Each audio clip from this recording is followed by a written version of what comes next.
কবিতা নিয়ে। যেহেতু আজকের অনুষ্ঠানটা নারী কেন্দ্রিক, তো নারীদের নিয়ে লেখা আমার একটি কবিতা, স্বরচিত কবিতা এখন আমি আবৃত্তি করে শোনাব। আমার কবিতার শিরোনাম অপরাজিতা দশভুজা। নারী, তুমি বিস্ময় চমৎকার এক সৃষ্টি, জগতে যেন সফলতা সৃষ্টি। অর্ধাঙ্গিনী হয়ে তুমি সাজিয়েছ সংসার, সম্ভাবনার ঘোর হয়ে কাটিয়েছ অন্ধকার। তুমি নিতম্বন, তুমি প্রমাণের যুগ, দূর করেছ অসমতার সকল ঘোর। পরিবার সামলে তুমি ভালোবাসার নও, তুমি অপরাধ জিতেছ দিশারা। দুর্দশার মুহূর্তে সকষ্টে মিটিয়েছ সকল কাল। নয়তো বসে তুমি একা ঘর অর্জনে আছে শীর্ষে, নরের কাঁধে কাঁধে লাগিয়ে বিমান চালিয়ে উঠছে।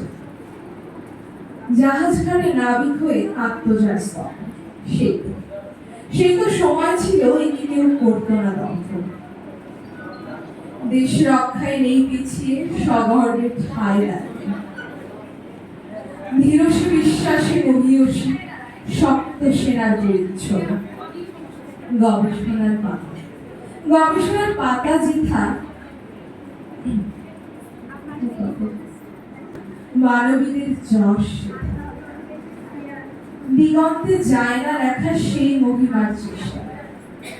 শিক্ষায় আজকে পৃষ্ঠে মমতার সে সক্ষতা, শিক্ষিকা হয়ে স্থির আছে মমতাময়ীর সেই যোগ্যতা। রণাঙ্গনে ঘুর হারিয়ে আদমি যখন হার ভাঙে, উৎসাহের জোরে কাদম্বিনীরা দিয়েছে জয়ী হওয়ার প্রেরণা। কারণ পার করেছে তারা সেই সময় আরম্ভ।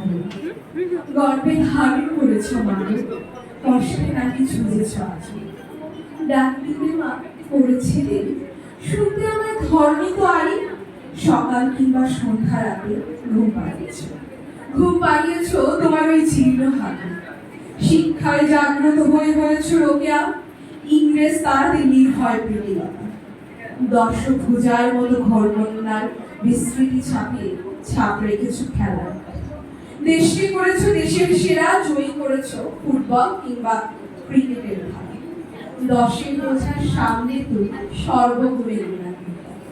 দশের বোঝার সামনে তুমি সর্বগুণে গুণান্বিত। ধন্যবাদ।